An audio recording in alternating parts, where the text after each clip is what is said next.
Hello guys, ഒരു വർഷത്തെ വലിയൊരു കാത്തിരിപ്പിന് വിരാമമായിട്ടുണ്ട് നമ്മുടെ കാവിലെ ഉത്സവം സ്റ്റാർട്ടായിട്ടുണ്ട് കേട്ടോ. തെയ്യം തുടങ്ങിയിട്ടുണ്ട്. അപ്പോൾ അതിൻ്റെ ആദ്യത്തെ തോറ്റം കാണാൻ വേണ്ടിയിട്ട് ഞാൻ പോയിട്ടുണ്ടായി.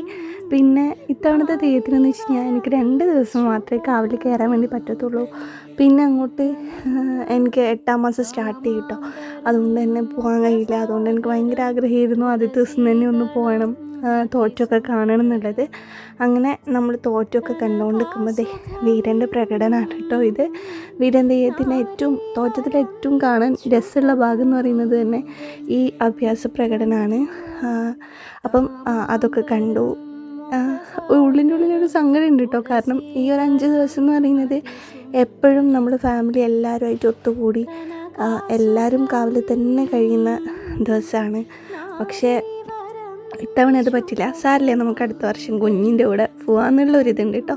അപ്പോഴേക്കും നമ്മുടെ തമ്പുരാട്ടി അമ്മ വെളിച്ചപ്പാട് ഇറങ്ങിയിട്ടുണ്ട്. ഇന്നാണ് നാട് വടംവെക്കലൊക്കെ സ്റ്റാർട്ട് ചെയ്യുന്നത്. അപ്പം ആദ്യം തന്നെ നമ്മുടെ വീട്ടിലെ ഭാഗത്തൊക്കെയാണ് കേട്ടോ വരിക. അതുകൊണ്ട് തന്നെ കൂടുതൽ സമയം നമ്മൾ കാവിൽ ചിലവഴിച്ചില്ല. പെട്ടെന്ന് തന്നെ വീട്ടിൽ പോയിട്ട് ബാക്കി പരിപാടിയൊക്കെ നോക്കാനുണ്ട്. തമ്പുരാട്ടി അമ്മ വീട്ടിലെത്തിയപ്പോഴേക്കും നമുക്ക് കുളിച്ച് നനച്ച് വീടൊക്കെ വൃത്തിയാക്കി വെച്ച് സെറ്റായിട്ടിരിക്കേണ്ടതാണല്ലോ.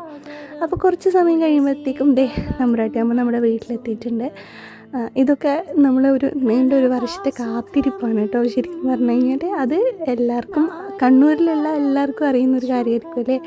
അപ്പം ഇതാണ് ഇന്നത്തെ വ്ളോഗ്.